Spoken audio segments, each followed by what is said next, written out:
गोयचे राज्यपाल पी.एस. श्रीधरन पिल्लय हाणें शुक्रारा सांखळे मतदारसंघाची भोंवडी केली।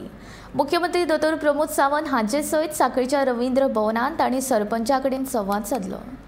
रवींद्र भवना कडेन राज्यपाल येतकीच भाजप कार्यकर्त्यांनी तांकां उर्बेभरीत येवकार दिलो। भाजपाच्या महिला कार्यकर्त्यांनी ओवाळणी करून राज्यपालांचेर फुलांचो वर्षाव केलो। ताचे पयलीं राज्यपालान हरवळच्या श्री रुद्रेश्वर देवाचें दर्शन घेतलें। रुद्रेश्वर देवाची ताणें पुजा केली। राज्यपाला वांगडा ताची घरकान्न के. रिटा हाजीर आशिल्ली।